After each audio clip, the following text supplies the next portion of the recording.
Good afternoon. This is All India Radio and I'm Naresh Mago with the midday news.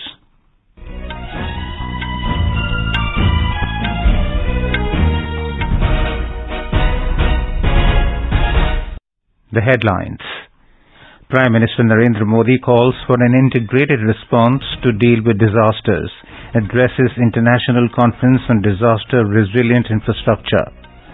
India rejects China's move to assign invented names of several places in Arunachal Pradesh, says such attempts will not alter the reality. Second G20 Empower meeting of Ministry of Women and Child Development begins in Thiruvananthapuram. Former US President Donald Trump expected to be arraigned before a court in Manhattan tonight for paying hush money during 2016 presidential campaign. And in IPL, Delhi Capitals to take on Gujarat Titans in New Delhi this evening.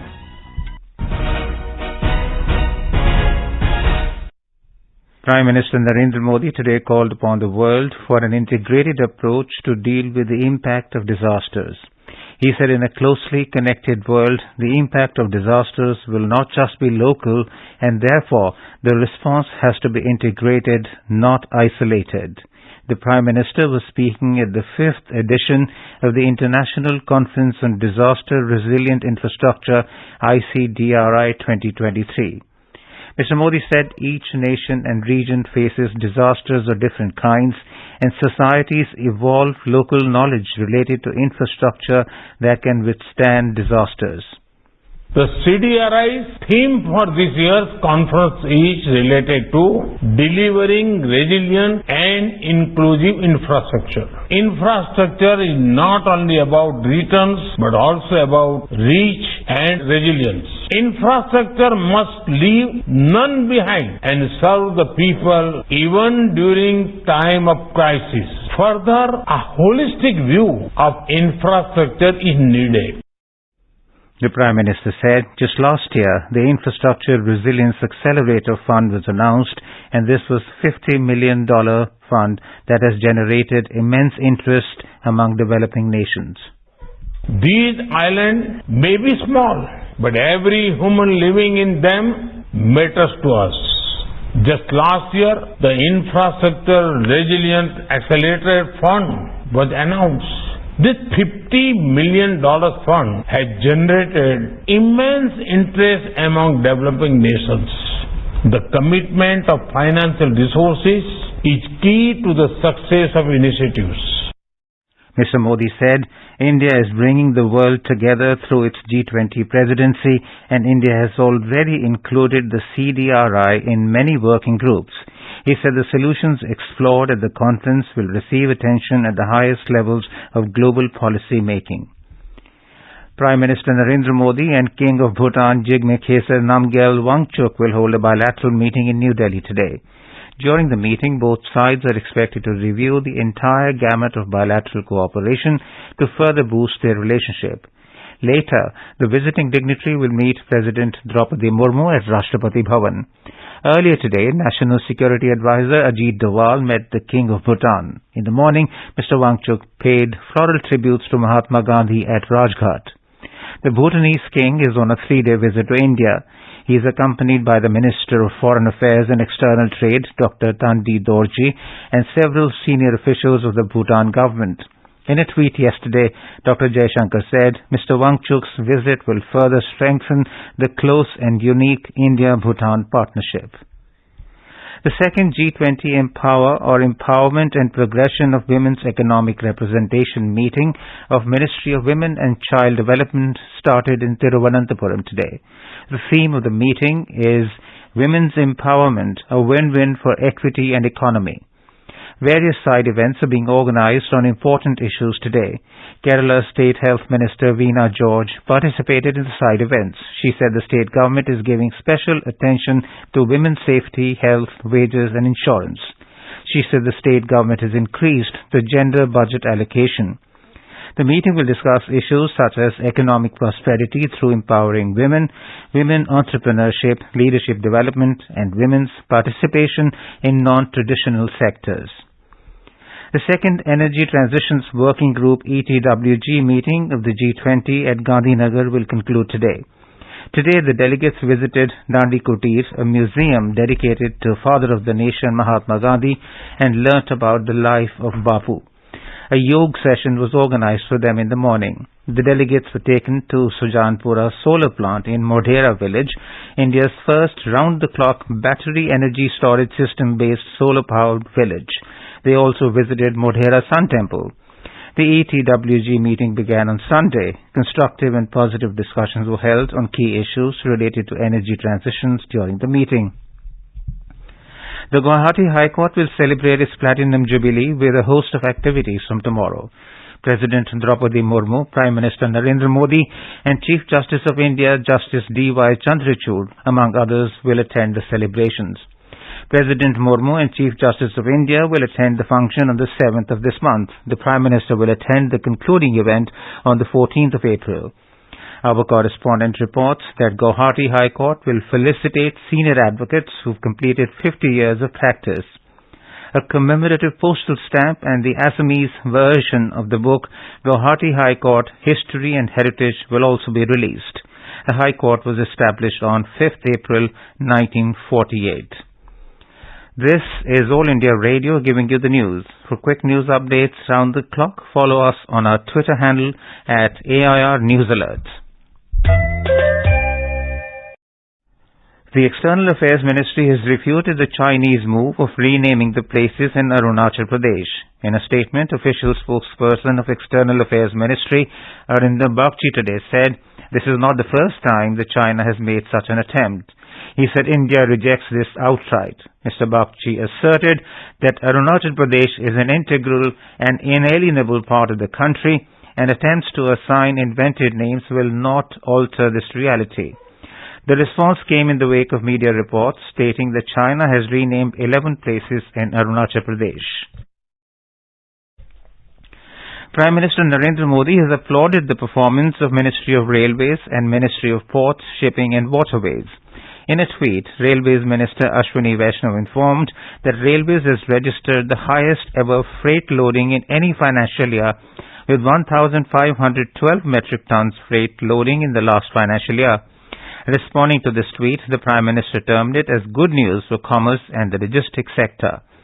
In another tweet, the Prime Minister expressed happiness as the major ports under the Ministry of Ports, Shipping and Waterways have set new records by exceeding cargo handling targets for the financial year 2022-23 with 10.4% growth. Jammu and Kashmir administration has decided to set up state-of-the-art emergency operation centers in all districts of the Union Territory to minimize the damage caused by natural disasters. Our Jammu correspondent reports that the project will have a complete disaster management plan and it will be implemented in all the 20 districts. J&K falls in the earthquake zone 4 and 5 and is also highly prone to flood damage. Former U.S. President Donald Trump is expected to appear before a specially secured Manhattan courthouse today to be arraigned on criminal charges related to paying hush money to an adult film star during the 2016 presidential campaign. Trump, the first former U.S. president to face a criminal charge, will appear before Judge Juan Merchan at 11:45 p.m. IST. The charges in the indictment will be read to him at the hearing, which is set to last about 10 to 15 minutes. Trump has denied all wrongdoings in connection with the payments made to Stormy Daniels, 44, ahead of the 2016 presidential election. A drone strike carried out by the American-led coalition in northwestern Syria yesterday has killed a senior member of ISIS who was in charge of planning attacks in Europe. A U.S. military statement said the man killed in the strike was identified as Khalid Aid Ahmad al-Jabouri. The statement added that his death will temporarily disrupt the organization's ability to plot external attacks. The strike was the latest in a series of attacks over the past years, targeting Al-Qaeda militants and senior ISIS members in northwestern Syria. The Court of Cassation in Dubai has rejected the appeal of a British financier, Sanjay Shah, who is fighting extradition to Denmark in a tax fraud case. Shah, a hedge fund trader, was arrested in Dubai last year after being accused of orchestrating a $1.7 billion tax fraud scheme which ran from 2012 to 2015. The court upheld a previous ruling that granted Denmark's request for extradition, although it is not yet clear when Shah will be extradited. In a separate ruling last September, Shah was ordered to pay $1.25 billion to Denmark's tax authority as part of a civil case in Dubai. Back home, corporate tax collection is witnessing continuous growth in the country. In the last financial year, corporate tax collection registered a growth of nearly 17% in comparison to financial year 2021-22. The Finance Ministry said over 10 lakh crore rupees were collected as the gross corporate tax in the financial year 2022-23, while over 8,58,000 crore rupees were collected in the financial year 2021-22. The ministry said the country registered a quantum growth of 56% in the financial year 2021-22 in comparison to financial year 2020-21. It said buoyancy in corporate tax collection is due to economic growth and new investment as a result of reduction in corporate tax. Mahavir Jayanti is being celebrated across the country today. It is one of the most important religious festivals of the Jain community. President Draupadi Murmu, Vice President Jagdeep Dhankar and Prime Minister Narendra Modi have greeted the people on the occasion. Union Information and Broadcasting Minister Anurag Thakur and Lok Sabha Speaker Om Birla have also extended greetings to the people on the occasion. In Bihar, special puja was performed at Vaishali and Kundalpur in Nalanda. The birth anniversary of Tirthankar is also being celebrated at Pavapuri. Jain devotees took part in the procession this morning. A special puja is being performed at Digambar Jain Temple in Kundalpur. Dugdh Abhishek of statue Bhagwan Mahavir was also performed amid chanting of mantras. A 3-day cultural function has been organized at Vaishali. In Gujarat, people are visiting Jain temples to offer prayers on this auspicious occasion. Grand processions are being organized at various places in all major cities across the state, including Palitana, which is one of the major Jain pilgrim centers in the country. Chief Minister Bhupendra Patel has extended his greetings to the Jain community. Heavy rain along with thunderstorms lashed several parts of Delhi NCR this morning. The rain and lightning started around 3 a.m. and continued for more than an hour, bringing down temperature further in the city. Waterlogging was witnessed in several parts of Delhi after the rainfall, which may lead to traffic snarls in the morning hours. Talking to AIR News Director IMD Chandigarh Manmohan said, the effect of western disturbance will be felt even today. Punjab, Haryana, Chandigarh में और आसपास के इलाकों में अच्छी बारिश हुई है और कई जगह थंडर एक्टिविटी भी हुई है, हेल भी रिपोर्ट हुआ है। टेम्परेचर उसमें भी काफी कम रिकॉर्ड की गई। जो दिन के टेम्परेचर थे, जो मैक्सिमम टेम्परेचर थे, वो काफी नॉर्मल से कम रहे और जो रेन भी अच्छी हुई है। वेस्टर्न डिस्टर्बेंस है, उसका भी इफेक्ट आज भी रहेगा। टुडे रेनफॉल ज्यादा नहीं होगी। Tomorrow we will isolated rainfall only and after that weather will be clear from 6th onward. India Met Department has predicted clear skies and mercury will gradually increase from tomorrow towards the end of the week. In IPL cricket, Delhi Capitals will lock horns with Gujarat Titans in New Delhi at 7:30 this evening. Last night, Chennai Super Kings defeated Lucknow Super Giants by 12 runs at M.A. Chidambaram Stadium in Chennai last night. Chasing a mammoth target of 218 runs, Lucknow Super Giants were restricted to the score of 205 for 7. Lucknow failed to keep the explosive momentum given by Kyle Myers, who made 53 off 22 balls. Nicholas Pooran made a valuable 32 in 18 balls. Moeen Ali was the pick of the bowlers for Chennai, taking 4 wickets in his 4 overs. Earlier, Chennai Super Kings made 217 for 6 wickets in their stipulated 20 overs. NASA has announced a team of 4 astronauts who will fly around the moon next year for a 10-day mission. The team was announced during an event in Houston, Texas that was streamed live yesterday. The team has 3 Americans and 1 Canadian astronaut, including a woman and an African American ever assigned to astronauts on a lunar mission. And now, before we end the bulletin, the headlines once again. Prime Minister Narendra Modi calls for an integrated response to deal with disasters, addresses International Conference on Disaster Resilient Infrastructure. India rejects China's move to assign invented names of several places in Arunachal Pradesh, says such attempts will not alter the reality. Second G20 Empower meeting of Ministry of Women and Child Development begins in Thiruvananthapuram.